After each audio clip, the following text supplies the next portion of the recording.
ತೆರಿಗೆ ನೋಟಿಸ್ ವಿರುದ್ಧ ರಾಜ್ಯದಾದ್ಯಂತ ಸಮರವನ್ನ ಸಾರಲಾಗ್ತಾ ಇದೆ. ಇವತ್ತಿನಿಂದ ಬೇಕರಿ ಜೊತೆಗೆ ಕಾಂಡಿಮೆಂಟ್ಸ್ ವ್ಯಾಪಾರಿಗಳು ಸಮರವನ್ನ ಸಾರ್ತಾ ಇದ್ದಾರೆ. ಬೆಂಗಳೂರು ಸೇರಿದಂತೆ ರಾಜ್ಯದಾದ್ಯಂತ ಬೃಹತ್ ಹೋರಾಟ ನಡೆಸೋದಕ್ಕೆ ತೀರ್ಮಾನಿಸಲಾಗಿದೆ. ಇವತ್ತಿನಿಂದ 3 ದಿನ ಅಂಗಡಿಗಳಲ್ಲಿ ಸಿಗೋದಿಲ್ಲ ಹಾಲು. ಬೇಕರಿಯಲ್ಲೂ ಹಾಲು, ಮೊಸರು, ಮಜ್ಜಿಗೆ, ಟೀ, ಕಾಫಿ ಸಿಗೋದಿಲ್ಲ.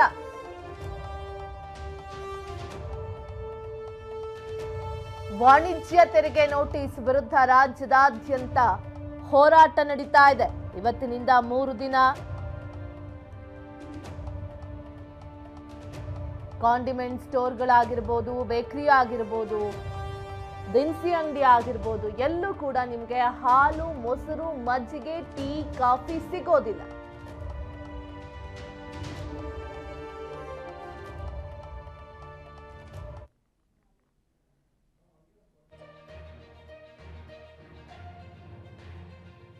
ವಾಣಿಜ್ಯ ತೆರಿಗೆ ಏನ್ ವಿಧಿಸ್ತಾ ಇದ್ದಾರೆ, ಇದರ ವಿರುದ್ಧ ಇದೀಗ ವ್ಯಾಪಾರಿಗಳು ಆಕ್ರೋಶವನ್ನ ವ್ಯಕ್ತಪಡಿಸಿ ಇವತ್ತಿನಿಂದ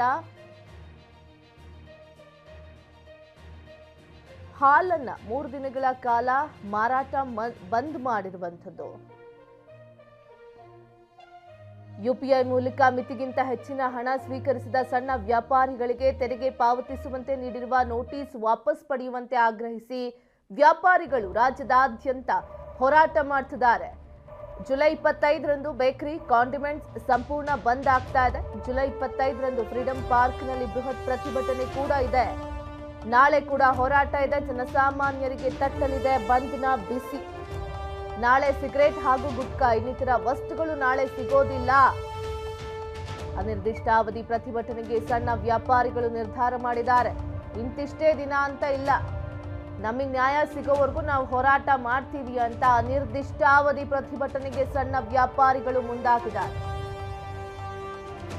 ಚಿಕ್ಕಪುಟ್ಟ ಅಂಗಡಿಗಳಿಗೆ ರಾಜ್ಯ ತೆರಿಗೆ ಇಲಾಖೆ ಕೊಟ್ಟಂತ ನೋಟಿಸ್, ಇದನ್ನ ಖಂಡಿಸಿ ಇದೀಗ ಈ ಒಂದು ನಿರ್ಧಾರಕ್ಕೆ ಬಂದಿರುವಂತದ್ದು. ಕಾಂಡಿಮೆಂಟ್ಸ್ ಹಾಗೂ ಬೇಕರಿ ಮಾಲೀಕರು ಜುಲೈ 24 ಪ್ರತಿಭಟನೆ ನಡೆಸಲಿದ್ದಾರೆ. 25 ಕರ್ನಾಟಕ ಕಾರ್ಮಿಕ ಪರಿಷತ್ ಬಂದಿಗೆ ಕರೆ ಕೊಡಲಾಗಿದೆ. ಫ್ರೀಡಂ ಪಾರ್ಕ್ನಲ್ಲಿ ಧರಣಿ ನಡೆಯಲಿದ್ದು ಸುಮಾರು 10,000 ಅಂಗಡಿಗಳ ಮಾಲೀಕರು ಭಾಗಿಯಾಗುವ ನಿರೀಕ್ಷೆ ಇದೆ.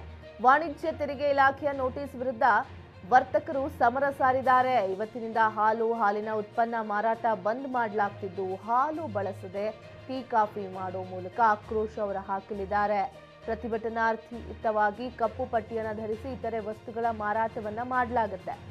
ಮತ್ತೊಂದು ಕಡೆ ವಾಣಿಜ್ಯ ತೆರಿಗೆ ಇಲಾಖೆ ವಿರುದ್ಧ ಕರ್ನಾಟಕ ರಾಜ್ಯ ಬೇಕರಿ, ಕಾಂಡಿಮೆಂಟ್ಸ್ ಮತ್ತು ಸಣ್ಣ ಉದ್ಯಮಿದಾರರು ಅವರ ಒಕ್ಕೂಟ ಏನಿದೆ ಸಿಡಿದೆದ್ದಿದೆ. ಸುದ್ದಿಗೋಷ್ಠಿ ನಡೆಸಿ ಒಕ್ಕೂಟದ ಸದಸ್ಯರು ಡಿಜಿಟಲ್ ಇಂಡಿಯಾಗೆ ಇಡೀ ದೇಶವೇ ಬೆರಗಾಗಿತ್ತು, ಆದರೆ ಈಗ ಬರ್ತಿರೋ ನೋಟಿಸ್ ಎಲ್ರಿಗೂ ನಿದ್ದೆಗೆಡಿಸಿದೆ. ಡಿಜಿಟಲ್ ಇಂಡಿಯಾಗೆ ಬೆಂಬಲವಾಗಿ ಎಲ್ಲ ಸಣ್ಣ ಪುಟ್ಟ ಬೇಕರಿ ಮತ್ತು ಕಾಂಡಿಮೆಂಟ್ಸ್ ವ್ಯಾಪಾರಿಗಳು ಇದ್ರು.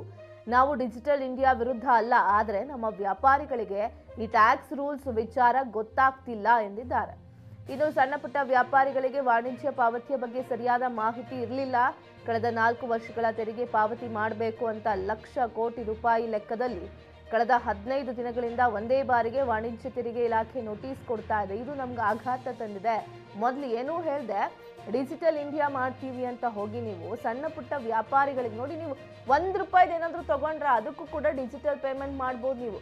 ಸೊ ಮೊದಲಿಗೆ ಎಲ್ಲರೂ ಮೋದಿ ಡಿಜಿಟಲ್ ಇಂಡಿಯಾ ಮಾಡೋಣ ಅಂತ ಅಂದಾಗ ಅದೇ ಹಿಂಗೆ ಓದು ಬರೆಯೋದಕ್ಕೆ ಬರ್ಲಿಲ್ದವರು ಅದೇ ಫೋನ್ ಪೇ ಬಳಸ್ತಾರೆ ಅನ್ನೋ ಒಂದು ಆಕ್ರೋಶ ವ್ಯಕ್ತವಾಗಿತ್ತು. ಇದು ಸಾಧ್ಯ ಆಗಲ್ಲ ಬಿಡು ಭಾರತದಲ್ಲಿ ಅಂತ ಅನ್ಕೊಂಡಿದ್ರು. ಅದು ಸಾಧ್ಯ ಆಯ್ತು.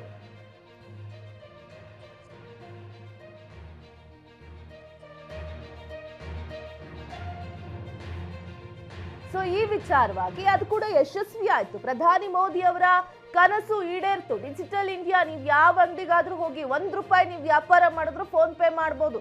ಅವ್ರಿಗೆ ಓದೋದಕ್ಕೆ ಬರುತ್ತಾ, ಬರೆಯೋದಕ್ಕೆ ಬರುತ್ತಾ, ಅಥವಾ ಬ್ಯಾಂಕಿನ ಬಗ್ಗೆ ಐಡಿಯಾ ಇದೆಯಾ ಬಿಟ್ಟಿದ್ಯಾ ಗೊತ್ತಿಲ್ಲ. ಪ್ರತಿಯೊಬ್ರು ಕೂಡ ನೀವು ಎಲ್ಲಿ ಹೋದ್ರು ಕ್ಯಾಶ್ ಇಲ್ಲ ಅಂತ ಅಂದ್ರೂ ಕೂಡ ನೀವು ಏನೇ ವಸ್ತುಗಳನ್ನ ಖರೀದಿ ಮಾಡ್ಬೋದಿತ್ತು, ಅಥವಾ ದೇಶದ ಯಾವ ಮೂಲೆಗೆ ಬೇಕಾದ್ರೂ ಹೋಗಿ ಬರ್ಬೋದಿತ್ತು. ಆದ್ರೆ ಈಗ ಇವನ್ ನೀವು KSRTC, BMTC ಬಸ್ನಲ್ಲಿ ನೋಡಬಹುದು ಸ್ಕ್ಯಾನರ್ ಇಟ್ಟಿರ್ತಾರೆ.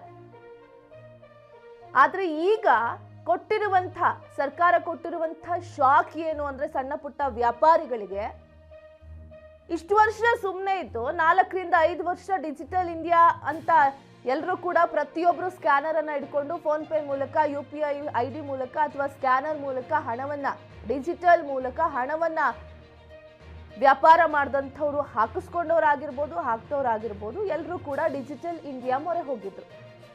ಆದ್ರೆ ಈಗ ಅಂಗಡಿ ಮಾಲೀಕರಿಗೆ ಏನ್ ಶಾಕ್ ಅಂತಂದ್ರೆ ಕೆಲವೊಬ್ರು ಮಾತನಾಡ್ತಾ ಇದ್ರು, ಮಾಧ್ಯಮ ಪ್ರತಿಕ್ರಿಯೆ ಕೊಟ್ಟಿದ್ದಾರೆ. ಅಂದ್ರೆ ಈ ಟ್ಯಾಕ್ಸ್ ನೋಟಿಸ್ ಏನ್ ಬಂದಿದೆ, ಅವರು 35 ಲಕ್ಷ 40 ಲಕ್ಷ ಟ್ಯಾಕ್ಸ್ ಕಟ್ಟಬೇಕು ಅಂತ ನೋಟಿಸ್ ಬಂದಿದ್ಯಂತೆ. ನಮಗೆ ಹೇಳಿದ್ರ ಇವರು UPI ID ಅಥವಾ ಟ್ರಾನ್ಸಾಕ್ಷನ್ ಮಾಡೋ ಅಂತ ಸಂದರ್ಭದಲ್ಲಿ ಮುಂದೆ ನಿಮಗೆ 3 ವರ್ಷ 4 ವರ್ಷ ಆದ್ಮೇಲೆ ಟ್ಯಾಕ್ಸ್ ಬರುತ್ತೆ ಅಥವಾ ಇಷ್ಟು % ಬರುತ್ತೆ ಅಂತ ಅನ್ನೋ ಆಕ್ರೋಶ ಇದೀಗ ವ್ಯಾಪಾರಸ್ಥರು ಮಾಡ್ತಾ ಇರುವಂಥದ್ದು.